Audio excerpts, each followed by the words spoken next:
Bismillahir Rahmanir Rahim. Regardless of the lag, regardless of technological problems, today, inshallah, the last ashra of Ramadan has started, and we are really looking forward to using Sheikh Rizwan's vocabulary and construction of sentences, unpack Surah Quraysh, and as unpacking the first three ayahs, the sequence between them three. لإيلاف قريش إيلافهم رحلة الشتاء والصيف فليعبدوا رب هذا البيت الذي أطعمهم من جوع وآمنهم من خوف. And just to give people the background, really my fascination was with these last two ayahs of Surah Quraysh, which I'm really looking forward to once we get there, which is آمنهم من خوف فليعبدوا رب هذا البيت الذي أطعمهم من جوع وآمنهم من خوف. To me, when we sat like well before Ramadan, I wanted to see if this is the correct understanding, that if you do X, Y, Z, if you believe in a certain pattern, if you have connection to Allah subhanahu wa ta'ala, then He solves two problems. One is the problem of khawf, and the other problem is of economy, of your risk. الذي أطعمهم من جوع وآمنهم من خوف. So He gives you shelter from khawf, and He also أطعم, He gives you risk. Now, before we get there, we need to understand Surah Quraysh as it is, with its layers, with its complication, with its complexity, and the beauty of the language. That ilaf means two things in two different verses. لإيلاف قريش إيلافهم رحلة الشتاء والصيف, and then comes فليعبدوا رب هذا البيت. So Sheikh, yesterday, Assalamu alaikum Sheikh. Wa alaikum salam wa rahmatullahi wa barakatuh. So yesterday got to this point of فليعبدوا رب هذا البيت. And I just want to maybe again a very quick recap of لإيلاف قريش إيلافهم رحلة الشتاء والصيف فليعبدوا رب هذا البيت. So إيلاف twice, two different meanings, two different shades. And I also got introduced to this term of cloud meaning cloud, or cloud meaning. So it's not one, it's many things, which makes it إيلاف. Yeah, Bismillah ar-Rahman ar-Rahim. So you pointed out a couple of things there. We've kind of gone from one aspect of the chapter to another aspect, because the word patterns in the especially the short chapters of the Quran are very rich in terms of meaning, in terms of signification, in terms of attachment to other issues that we will have to bring in.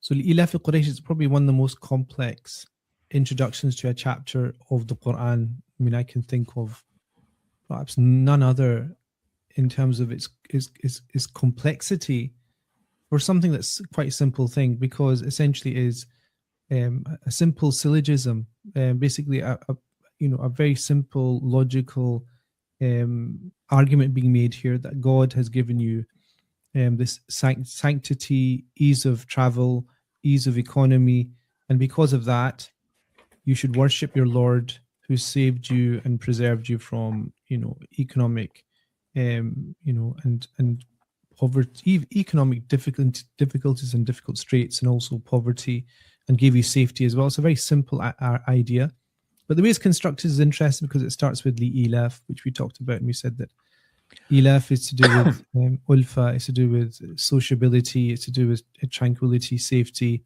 security, safe passage, social cohesion. All these things are in the first chapter. لإيلاف قريش. So it indicates the fact that the tribal unit of the Quraysh was fairly safe, and there was a degree of security, there was a degree of kinship as well. You could talk about that as well.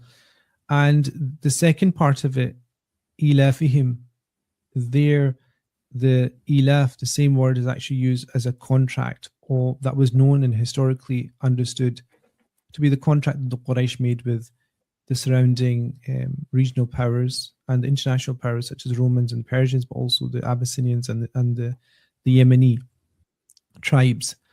And so Mhm. there it's talking about a specific type of contractual permission they had to travel north and south, east and west, without hinder, without any fear for their merchants, without any fear for their goods, some kind of protection that was there. And this was related to the رحلة الشتاء والصيف, which is the travel to the winter and the summer caravan routes. Okay, so these were considered to be um, points in their economic life which gave them prosperity and allowed them freedom. And the rihla is quite an interesting idea as well in terms of, we didn't actually look at this idea of Mm. rihla al-shita. The Yeah, rihla yeah. essentially is, rahila is essentially, your rahila is your vehicle. It's the mount or the animal you use to travel. And in those days, it was essentially, rihla was something you did with a caravan, meaning Mm. a group of people together came together to provide security, safety, and number, but also they provide companionship. And so the rihla was one of these things where you not only traveled, but you also learned. So you traveled and you traveled with other people. You learned about their manners, their custom, their personality as well. And especially given that this was in the context of trade. So the Prophet ﷺ, it's known that in his early years, once he came into his early teens, the Prophet ﷺ used to travel with his uncle Abu Talib on journeys. Especially, it's known that he went on northern journeys more than southern journeys, and those journeys obviously opened the Prophet's eyes up to the environment, different cultures, different ways of ordering society as well. But it also gave an insight into the privilege of the Quraysh had of being able to travel and have safe passage.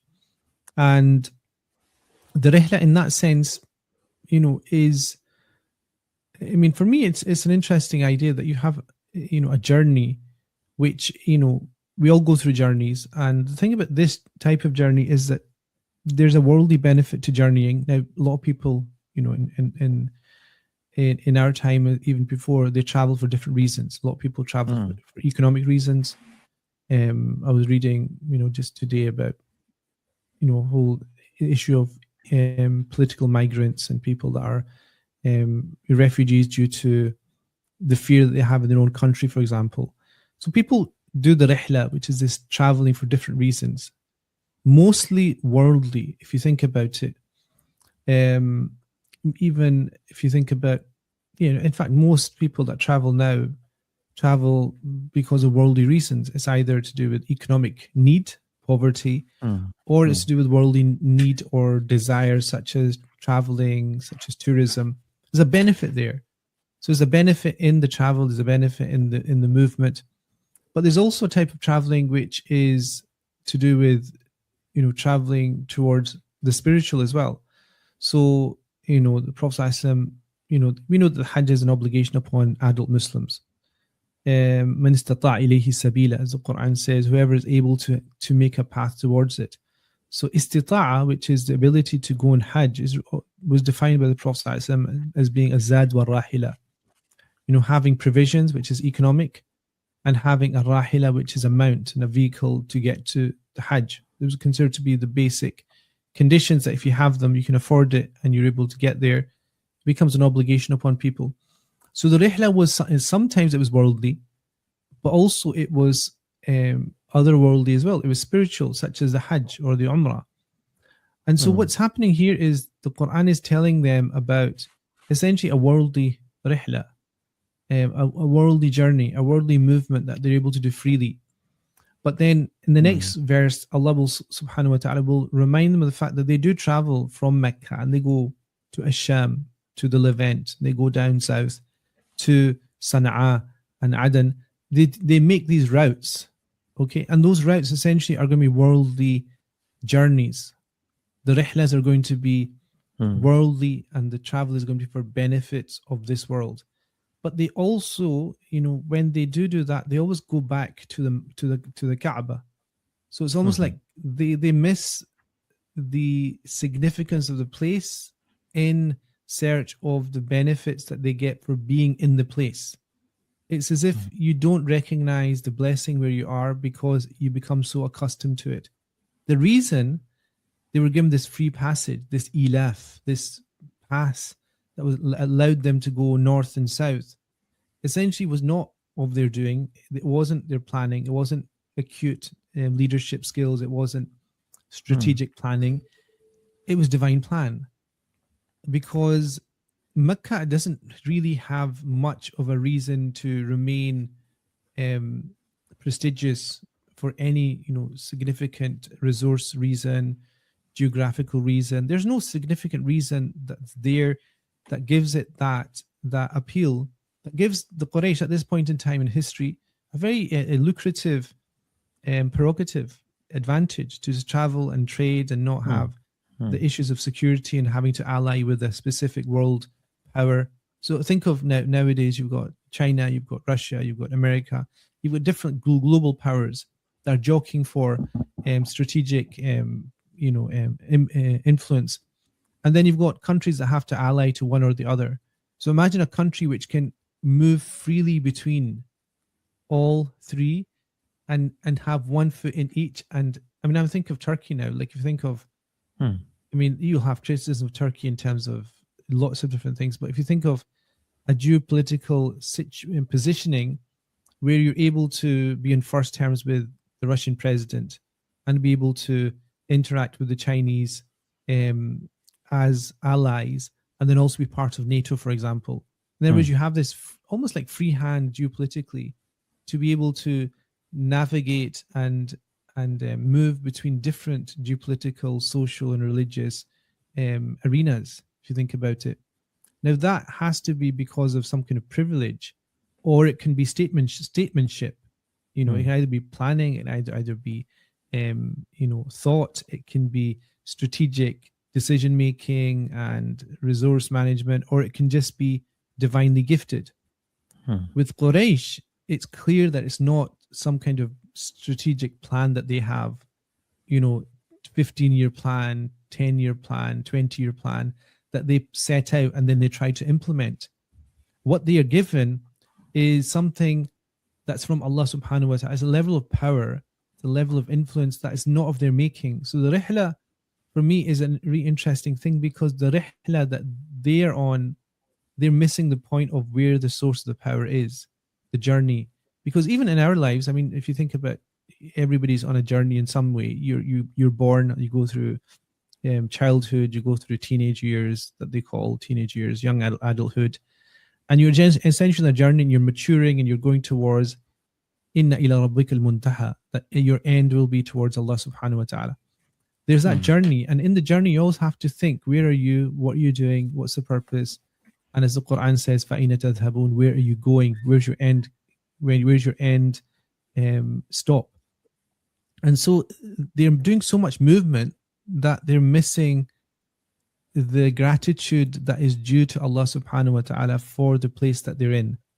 And I think that's another layer that comes up, because the ilaf gives rise to economic movement and buying and selling and a lot of activity. But in that activity, as you know, you can miss the purpose and point of life. If all that you're thinking about is progress, economic prosperity, ease, then you lose the core thing that gives you real power. The today, but the real power. I mean, because this idea, I mean, because if you think about the Quraysh, did they have power at the time? Even nowadays, if you think of countries and nations and civilizations, do they have power? Or even myself or yourself, do you have power? There's ways of, kind of categorizing power, because the easiest way to think of power is an immediate power that you have when you're there. So if you're somewhere and you can, if you're there, the people feel your power, your influence, and when you disappear, it disappears. That's a very limited type of power. You can't leverage it. You can't scale it, for example. So if you're not there, you're not there. So this type of direct power is one that the Quraysh may well have had, but it wasn't sufficient. which is why the Quran indicates towards the fact that they have a different type of power, which is to do with, um, they have a position. They have a position which is they're considered to be the safeguarding tribe of the Kaaba. So if another tribe, say, replaced them, say Bani Kanana or Bani Tamim or Bani Bahila, they would be given that positional power. Now they're the custodians of the Kaaba. They're part of the Elaf confederation that can travel north and south. But it was the Quraysh. But it can be lost. But sometimes you have a type of power which is to do with a lot of effort. You're required to nurture it, which is a kind of relational power where you use networks, you use influence. In other words, you yourself have the ability to influence other people that influence other people, and they always essentially turn and refer their power back to you as a person. So you might have a teacher, you might have a scholar, you might have an academic who is influential, who influences other people, and then other people say, well, this is the reason why I'm doing this, because this person, you should really listen to him. And it can work both ways, that kind of relational power. Because if you think of the Epstein files, there's a kind of reverse morality there where this person is a kingpin who then connects other people, and they then do things in their own sphere, but essentially they're in some way tying back to this very demonic, immoral core, which is relational. So this person knows this person can help you here and can get this contract and this, and it's very messy once it uncovers. But then there's also another higher level, which is structural power, which people talk about, which is the structure of the state, the structure of the United Nations or the World Bank or the IMF or trade agreements. These are structural things that if you set them up right, you will be able to control a lot of things. This is why when we were talking about when I was talking about I think it was in the extraordinary show we had about the Iranian situation, we were talking about power, and I think the thing that we were talking about is fighting for what's the best way of helping the people in Gaza, for example. And I mentioned that you have to ally with the global external south, or the global south, or non-European powers, to create a different global order, because that will be a structural power. Nobody can get, you have a separate currency, reserve currency, you have a separate clearing bank system, you have all these things that are structural. You set up an alternative world legal system which operates amongst those countries. You bypass the structures that are created that create slavehood amongst all these countries, and then you create an alternative which is structural. But the thing that the Prophet ﷺ came with was beyond all that. It wasn't just direct power. When he was there, people felt his power. It wasn't even positional power, that he's the prophet of God, therefore he has power.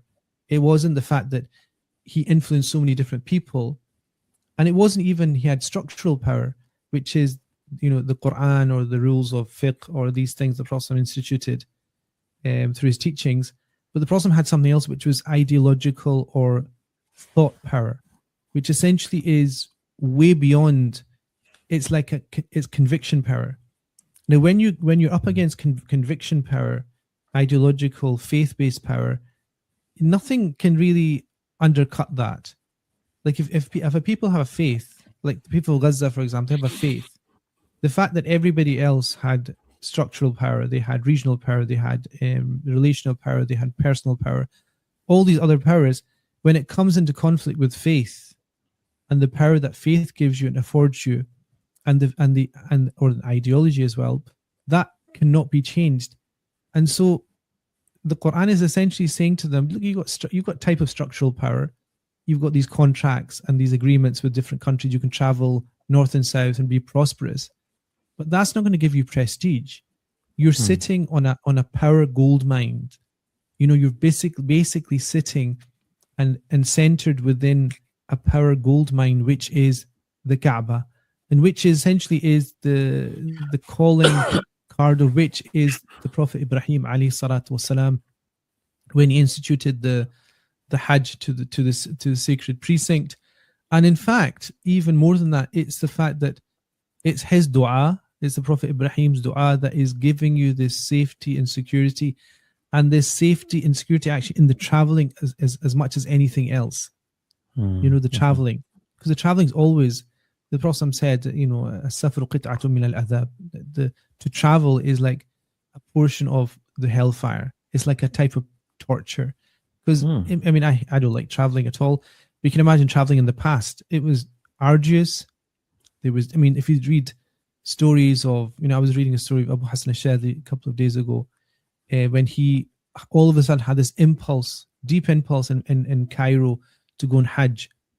And this was when all the ships had left, all the caravans had left. He had this deep, deep desire to go on Hajj. And then he got to the shore and he found a small vessel, a shipping vessel. And he said to the person, "Take me on the journey." And the person said, "Everyone's left. And if you want to go to, you know, Jeddah and go through the sea route, you're too late. And the weather's, just look at the waves." And it said that the person was a Christian and he had two sons, and the Sidi Abu Hassan al-Shadili went onto the boat, and then they went and they were starting, and it was they're about to capsize, and he started to recite a litany which was later on became known as Hizb al-Bahar, which essentially you calmed the sea and allowed them to travel. And when the two sons of this Christian saw this, they became Muslim.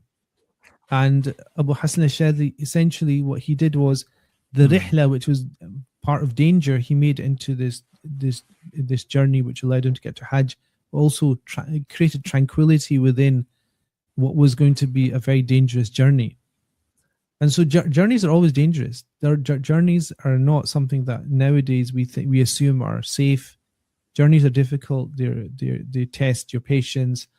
And this is something that the Quran is talking about, I think, when it talks about the rihlat al-shita'i wal-sayf. Don't assume because it's easy now that easiness is shared by all people. The ability to access markets is not shared by everybody. It's very unique. The ability to travel safely is not something everybody has. It's unique. Now Allah's going to say, and in fact, it's not even Allah saying to the Quraysh. If you think about this power of this chapter, Allah's not saying, "Ya ayyatuha al-Quraysh," you know, "O Quraysh," and Allah's not even saying, "Ya ayyuha al-Nabi," yani watlu alayka naba'a Quraysh or something. You know, God doesn't say, "Oh, Messenger of God, let me recite to you the story of Quraysh." Allah is talking about the Quraysh, and the Quraysh are listening, and the Prophet is listening. It's almost like a case study, third person case study, where the Quraysh are listening into what's being said about them.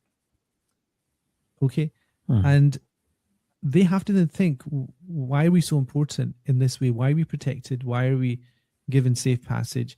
And essentially, if they're listening to the rest of the recitation of the Quran as it's being revealed, they'll see the story of the Prophet Ibrahim alayhi salatu wasalam when he makes the dua, you know, that ij'al hadha al-balad amina, Allah, make this land a land of peace, a land of safety, and protect it from being a place where people worship asnam, where people worship idols. And then he, you know, then remember Prophet Ibrahim brings his progeny to the Kaaba, to the Haram.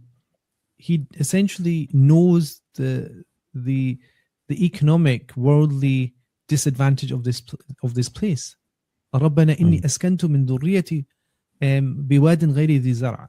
Oh Allah, I've brought my progeny to a place which has no produce. غَيْرِ ذِي زَرْعٍ. غَيْرِ ذِي زَرْعٍ means like it can't produce anything that you can use to fulfill your hunger. In other words, to satisfy and satiate you.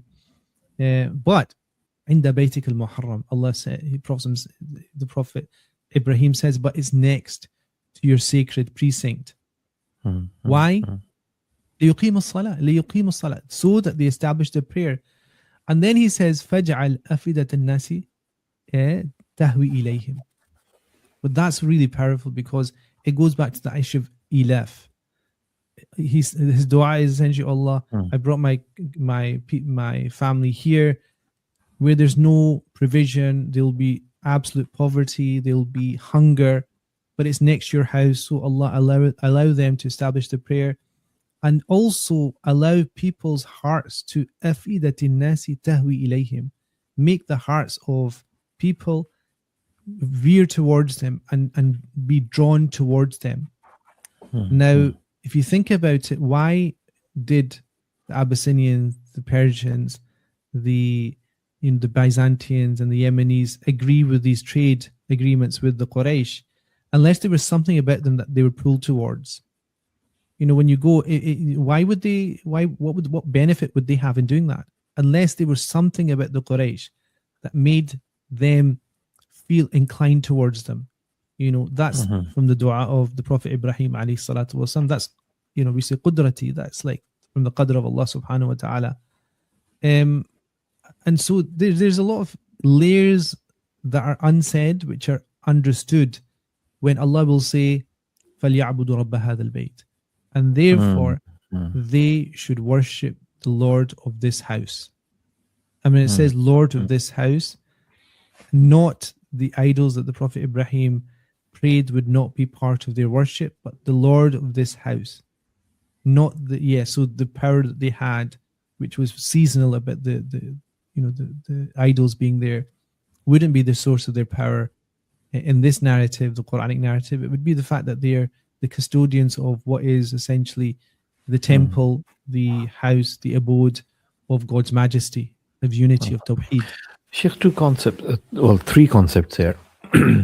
So people who just tuned in this is Reflections with Sheikh Rizwan Muhammad, Surah Quraysh, 106th Surah of the Quran. Third ayah, kind of a deep contemplation of the word rihla. So rihla I've heard in context of Sufia. There is a rihla that is organized at times where people Mhm. go for a journey. Then there is a journey that you've described for what you said is worldly. I, Mhm. I always have a problem with this. That worldly, why is it different? Why everything that we do is not worship? And why Mhm. is this a second-rated thing that as soon as you're traveling for food, for economics, for family, for pleasure, for just seeing as a holiday, it suddenly becomes a second-rated thing. It becomes worldly, as if we're doing something just barely okay. Mhm. Just is frowned upon. Is it? That's a good point. I mean, from one perspective, if your aim is just, I mean, I spoke to somebody last year. It was so funny. They came to Turkey to go to a specific restaurant to eat meat. Okay, Okay. so I'm struggling to get to the point where I can give them a religious, um, stamp of reward for that. And the person did it because they saw some advertisement on some social media thing that they said they wanted to, that made them want to travel. So, Subhanallah. I mean, and not to say it's haram to do that. I'm just saying the concern, which a concern just to fill up a stomach which is already full, is not a concern that should be sanctified, if that's what you mean.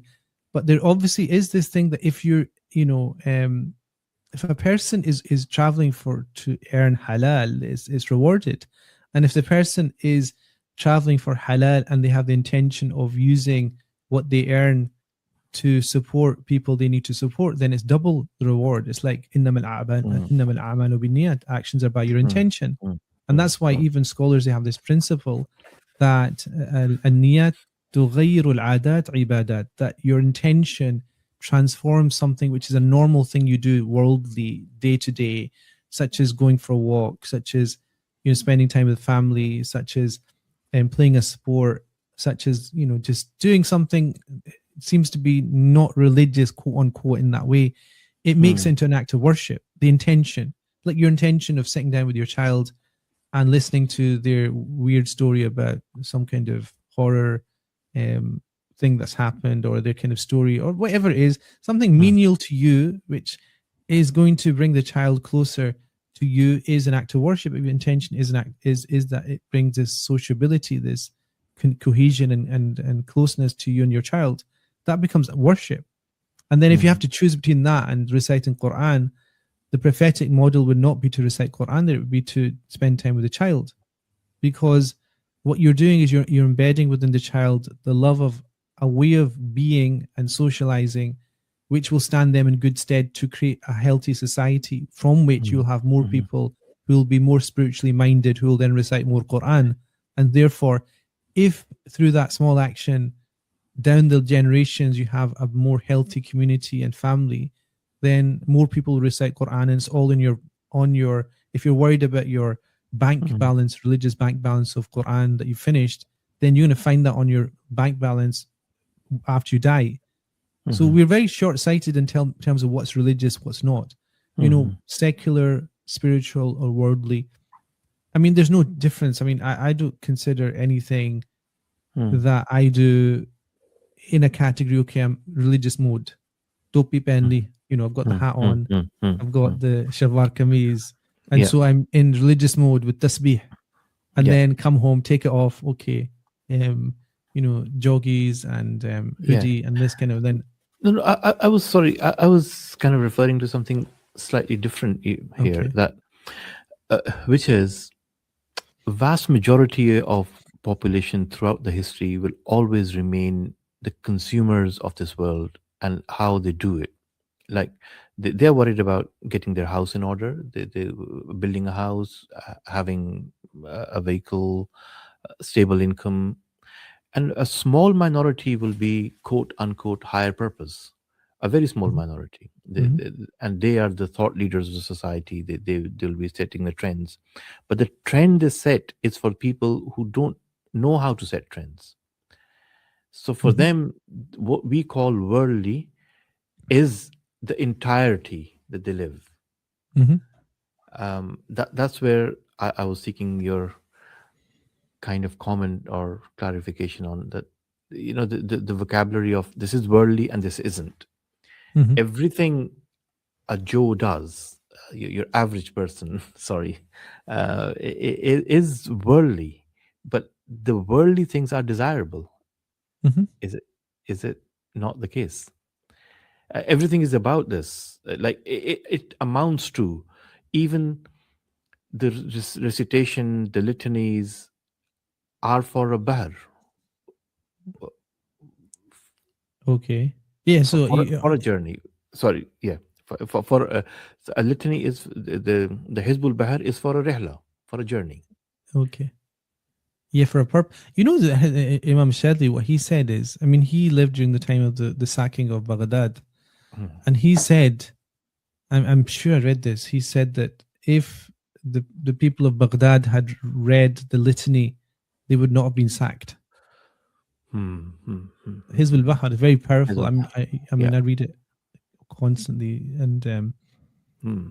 but there's something there which is what was did he mean that literally, or did he mean just indicating exaggerating the power of it, or the influence of it, or the stability it gives a person when they recite it? Because it's all Quranic essentially. Hmm. It's verses of Yeah. Quran, and Yeah. prophetic Yeah. dua is essentially, it's made up of that.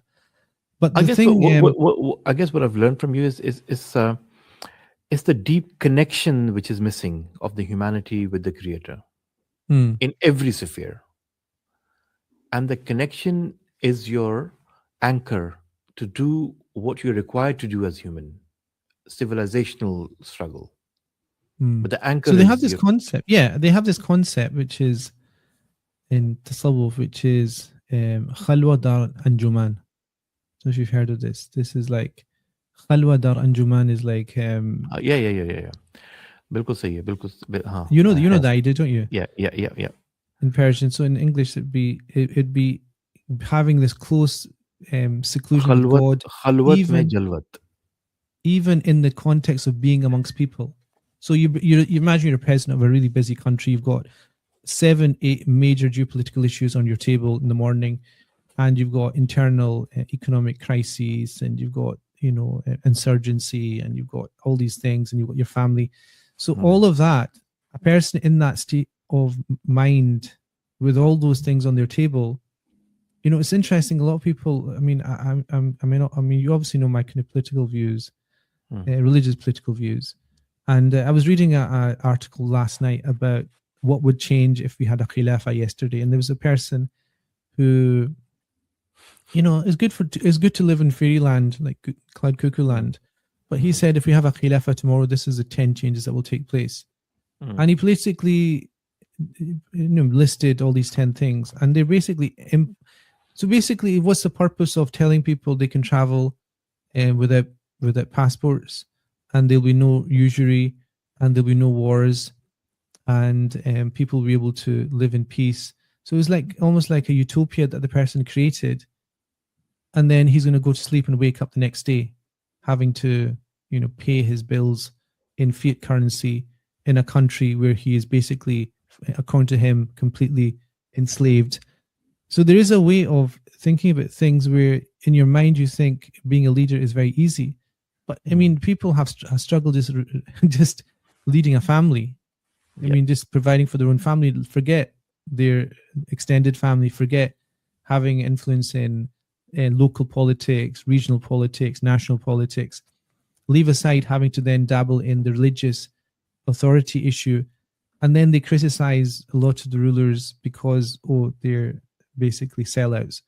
I mean, it's one of these things. I think there's a lot of lack of gratitude and understanding and appreciation and different things mixed up in the Muslim psyche at this point in time. And my point was that person who has all that on the table can have khalwa dar anjuman. Can be in dealing with all those worldly issues of security, safety, and economic prosperity, and all these things, can be in a state of intense spiritual, religious action, even if they're just doing the very basic fara'id of their prayers and basically struggling to do the taraweeh or whatever. In doing that, this is why when the Prophet ﷺ talked about the famous hadith in Bukhari about sab'atun yudhilluhum Allah fi dhillihi yawma la dhilla illa dhilluhu. There's 7 people, and there's more actually, but there's 7 types of people who will be under the shade of God's throne, and there's no shade except the shade of God's throne. And the first one is Imam Adil, a just ruler, a just leader. Justice, not a pious leader, not a muqri, mufti, mujtahid, a Maulana, Bir, with a flowing robe and turban and all the rest of it, with all respect to people that think that should be it. Adil, just. And if you were to see a just ruler, I guarantee you would strike them off as being a good Muslim. But unfortunately for you, they're under the shade of God. So justice means to juggle all those worldly things in a situation where you basically don't have the ability to sort it out. Like if you think of any worldly situation now and you were trying to sort it out, there's no way you could have absolute justice because the complexity of all the elements that go into the way the world works today. And so that means that the rihlat al-shita'i wa sayf, this kind of traveling for travel and prosperity, is not a problem in and of itself. In fact, you should do it, but you should always relate it back to where its source is. So God is not saying, stop your travels. What are you doing? Stay in Mecca and worship God in Mecca. He's not saying that. God is starting off something which is a very, very interesting way of pulling somebody in, which is to tell them about how they are, all the blessings they have, and the fact they're doing well, and then pull them into a message. It's a basic da'wah. It's a da'wah trait the Prophet used, which was to speak about what was interesting to people, and then pull them in. So in the Prophet, when he wrestled with people, he wrestled because that was their interest, and then he said, "Islam taslam, become Muslim, you'll be safe." So, like a child now, if you go to a child and say, the Isha prayer is made up of 17 rak'ah according to the Hanafis, and you should do this and that, the child's not going to listen to you unless you talk to them about whatever they listen to. And they might be listening to music and you think music's haram, but you still have to engage with them. They might be infatuated with football and you have to talk to them at their level to then get the connection to the point that you can talk to them about something more important that is going to change their life. And that's what the Prophet used to do. I mean, think of this, the famous hadith of when the Prophet went to the house of a young child who had lost its small sparrow that the child used to play with. Umair, young child Umair, in the household of Anas ibn Malik radiallahu anhu. He went and the Prophet saw him sad, and the Prophet, said he found out about the fact his sparrow, which he used to play with, had died. And the Prophet, sat with him and consoled the child about the sparrow, conversed with the child. So the child was now connected to the Prophet ﷺ, and the Prophet said, Ya Aba Umair, mada fa'ala nughayr? Oh, what's happened to this dear bird of yours? Don't worry about it, And then you can imagine the impact of that on the child. The Quraysh are being spoken to in a very similar way. They're being told about, you've got this contract, you've got this ease, ability, and movement. So think about it, reflect over it, and let's bring it back to the source of that, which is how the house and ibadah and the worship of God. Do you not think it's befitting of you, with your honor and dignity that you now have, to relate it back to its source, which is فَلْيَعْبُدُوا رَبَّ هَذَا الْبَيْتِ, Rabb, the Lord of this house. We'll take a short ad break, and inshallah we'll be right back. Kind of toiling with this concept, reflecting the three power structures that's been described in the previous or in this segment: relational, structural, and the power of belief, the power of thought, your faith. So after the break, inshallah, more on that. हमने आँखों से देखा नहीं है मगर उनकी तस्वीर सीने में मौजूद है जिसने लाकर कलामे इलाही दिया जिसने लाकर कलामे इलाही दिया वो मोहम्मद मदीने में मौजूद है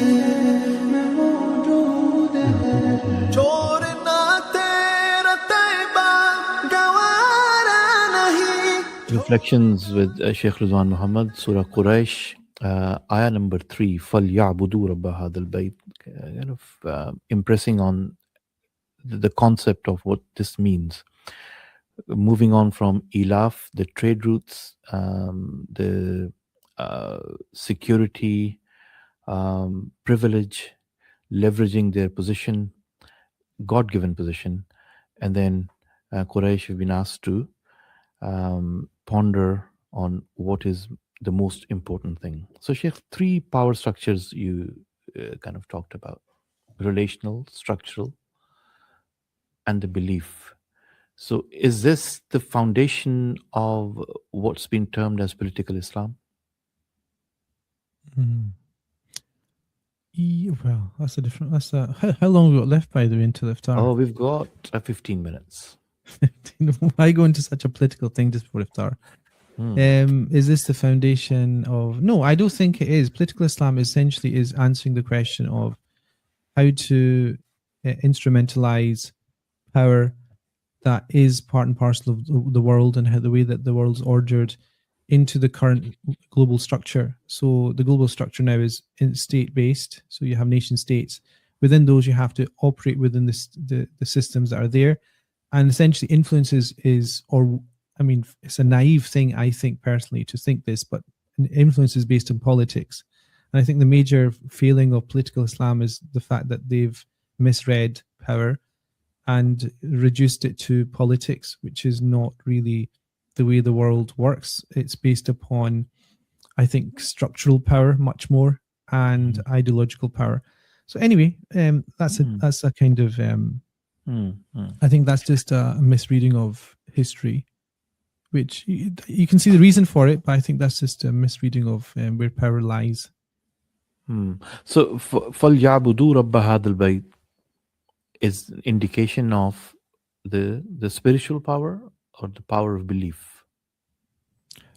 I think when I was talking about power, I was more talking about, influence and leverage. And when you're going into the type of power which is omnidirectional, essentially it's beyond structural, because remember, structure can change.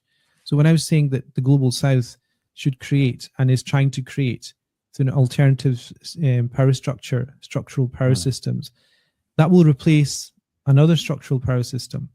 Okay, the United Nations, IMF, World Bank, global fiat currency processes. That's a substantial, serious change in structural power.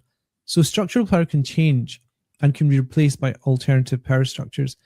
Ideology and faith can't. Faith specifically cannot be changed in that way, because once you accept what it is, it's a question of your adherence to it, and no one can come in and take it out of you if you have it.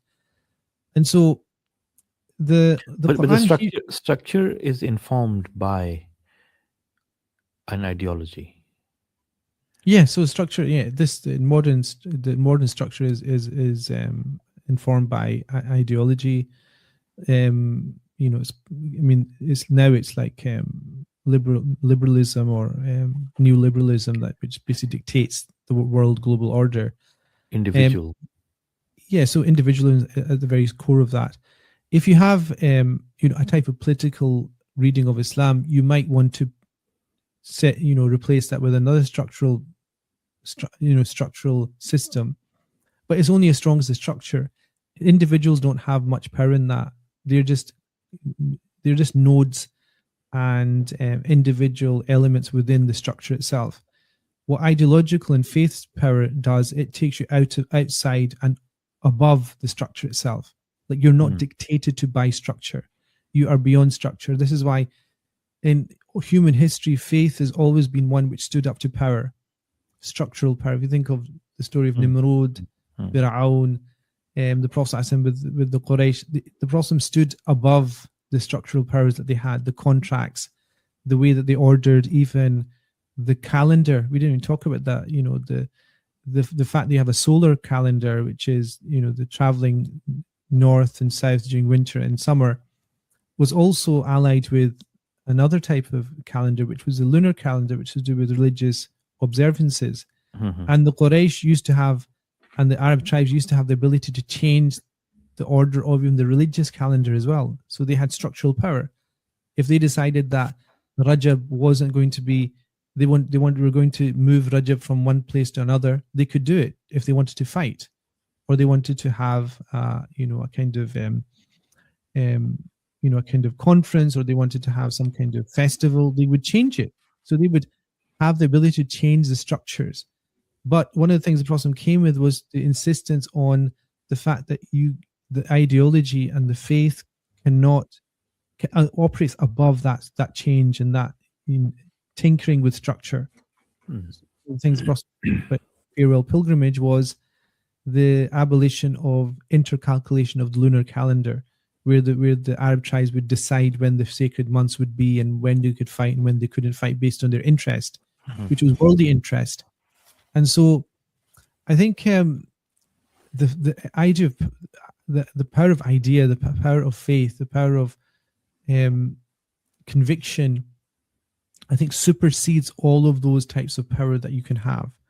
So it doesn't mean they don't interlink. They're not mutually exclusive. So you could have a person who has direct power, which is based upon their faith. You could have a person that has positional power, which is based upon their faith, like an imam, for example, a mosque. He has power because of his direct connection, but he also has the fact he's the imam ar-ratib of the mosque. But he also has ideology. The person also might have relational power. So the sheikh might have lots of students that then speak to other people, and then they create this kind of sequence of things. And then you have structural power. So you could have, for example, the mufti of Saudi Arabia, for example, would have structural power as well. So you can have a person with ideology and faith can also embed themselves in all these other aspects of power. But the person who has faith power based on faith and conviction, can never be infiltrated by any other type of power or overridden by any other power, because it's based on conviction. And when Allah is saying فَلْيَعْبُدُوا رَبَّ هَذَا الْبَيْتِ, it's telling them you can have an honor which is untouchable, because those safe passages, trade passages can come and go, safety can come and go, but this idea of tying in to a source of power which is beyond time, beyond space, which is al-ma'bud bil-haq, which is Allah subhanahu wa ta'ala, who is al-mu'ti, al-mani', al-qabid, al-basit, all these things. That gives you a power that ties you in with the prophetic message of the Quran. It ties you in with your forefather, the Prophet Ibrahim alayhi salatu wasalam. And therefore it gives you an eternal power, like this kind of timeless eternal power, which will be the answer to the Prophet Ibrahim's dua. Make the hearts of people tahwi ilayhim, make the hearts of people, meaning of humanity, Japanese, Mongolian, Mauritanian, American, South African, tahwi ila هذا القبيلة. هذه القبيلة, Quraysh is a small tribe, and everybody's going to then focus in on them and be drawn to them. For what reason? They're the custodians of, the Kaaba and the sacred precinct. Mm-hmm.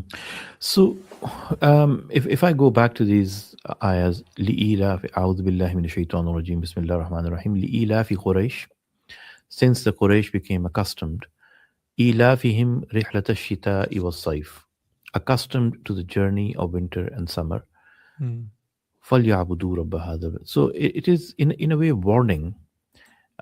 Is it a warning that, look, what we have bestowed upon you is not your merit, it's not your effort. We have given it to you, and it's a duty on you to remember me by worshipping my house. You're not worshipping the house. Technically, you're worshipping Allah. Yeah, so that was the Lord. But it's not fear. I'd push back on the fact it's fear. It's the other. It's opposite. It's enticement and endearing the Quraysh by recognizing the blessings they have to then fulfill the blessings. So it's a reminder of blessings, and you could say the fear comes from the previous chapter. This is why I said these two chapters are interlinked, because Ili Ila fi Quraysh is the fear that is the shot across the bow. It's the Nadir. It's Nadir. One of the names of the Prophet is Nadir and Bashir. So Nadir is the name of the Prophet basically means the one that warns. And Nudra in Arabic comes from the root, which is to do with the arrow exiting the bow. When you shoot an arrow, in archery, there's a sound that leaves as soon as the arrow leaves the bow.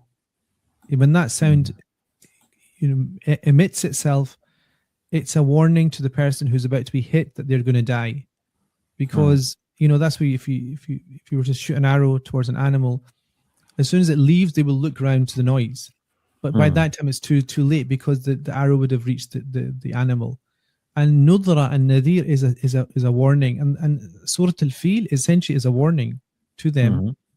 It's a reminder of the protection they had.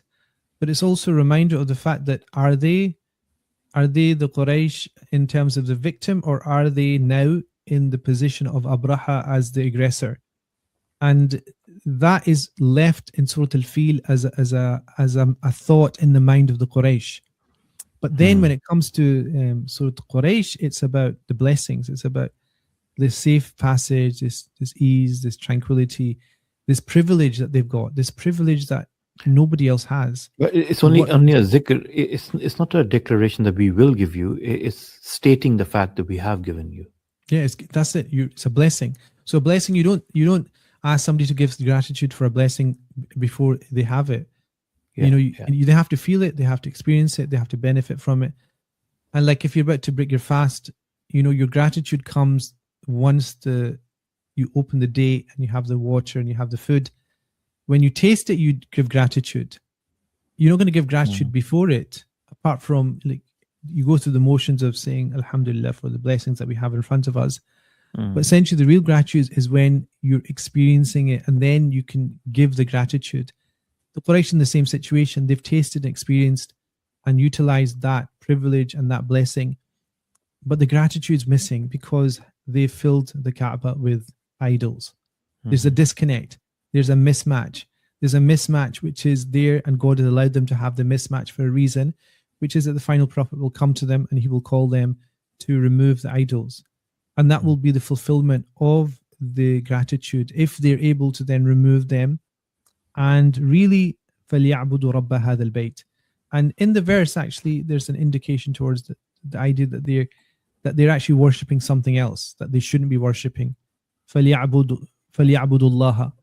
It could have been like that, and worship God. They could say, okay, we'll worship God and the other things.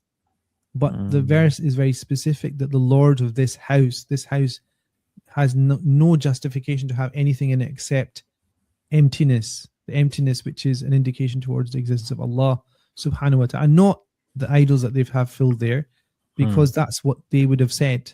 We will worship God and we will worship idols. They are the partners to God.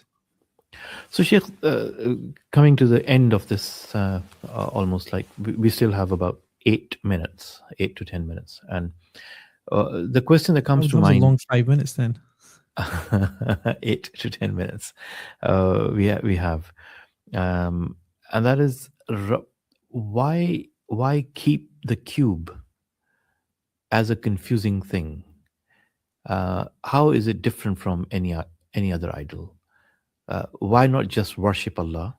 And why do you have to go around it 7 times? Why do you have to kiss the stone? Why do you have to go there to remember Allah? And there is a deep reference here. Again, as you said, it did not say worship Allah. It says worship the Lord of this house. So the house is retained as a symbol of worship. What's the kind of a deeper dimension behind this? The deeper dimension, obviously, you're playing devil's advocate here, because what's the purpose? Why have the house? Why not remove it? Because human beings live in time and space. We live according to calendar. Look at that. The fact that they benefit from the travel north and south in the winter and the summer indicates that people live during, based on time. Your day is broken up based on sunlight and daylight and night. And so the benefits of that, you experience them in terms of time. You also experience them in terms of place. So there's places you go to where you can benefit and congregate. So we don't live in an AI projection in our minds where there's no times, there's no space. There's people working at that. But essentially, it takes us away from our animal nature, our biological nature, which is that we live in time and space.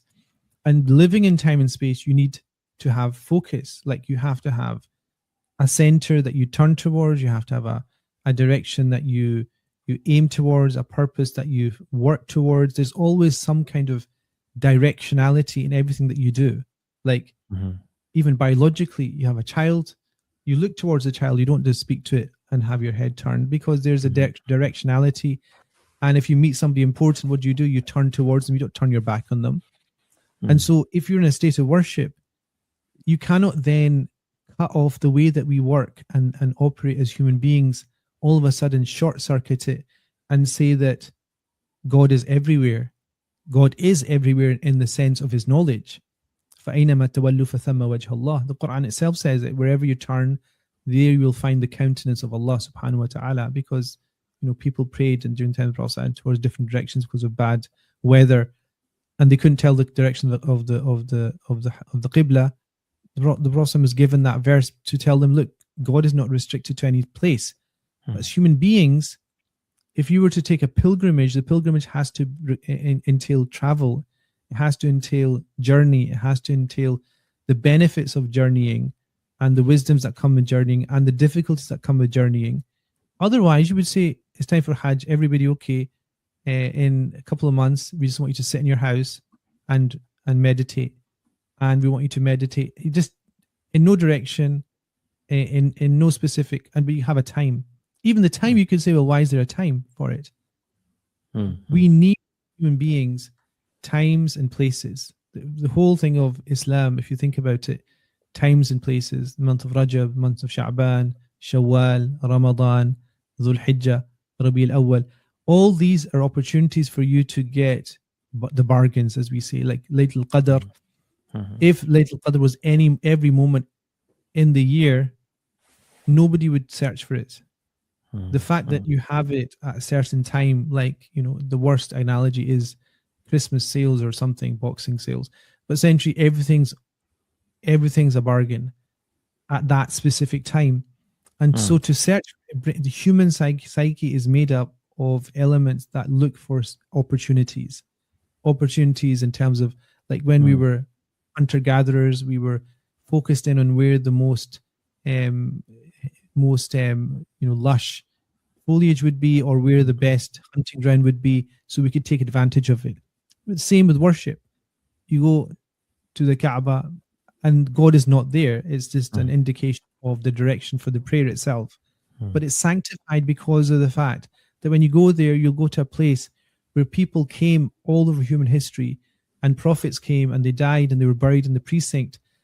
And that reminds you of the fact that people over human history submitted and worshipped a God which is not tied to time, to space, to direction, to need, is not based upon economic requirement or anything like that. You come in front of God as a fard, as an individual, not requiring any intermediary.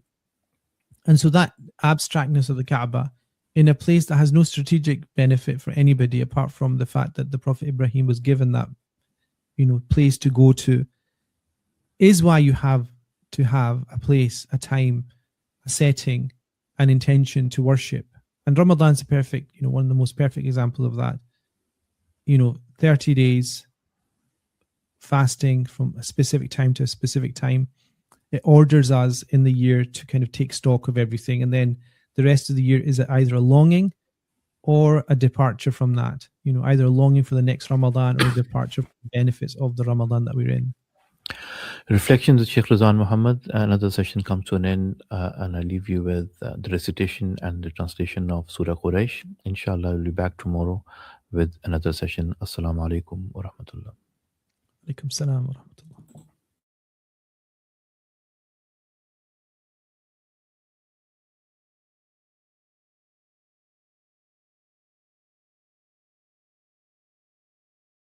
بسم الله الرحمن الرحيم. In the name of Allah, the entirely merciful, the especially merciful. لإيلاف قريش. For the accustomed security of the Quraysh.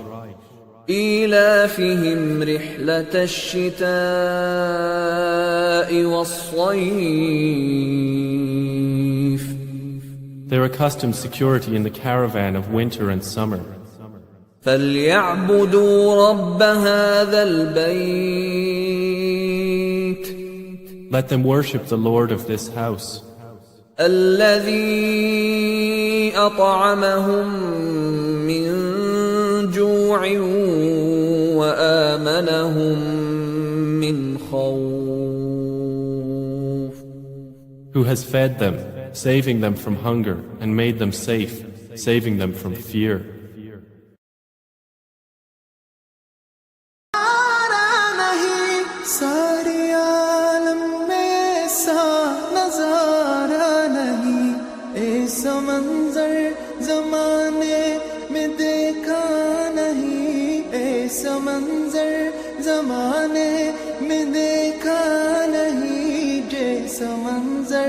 मदीने में मौजूद है, हमने आँखों से देखा नहीं है मगर, हमने आँखों से देखा नहीं है मगर, उनकी तस्वीर सीने में मौजूद है, जिसे मिलाकर कलामे इलाही दिया, जिसे मिलाकर कलामे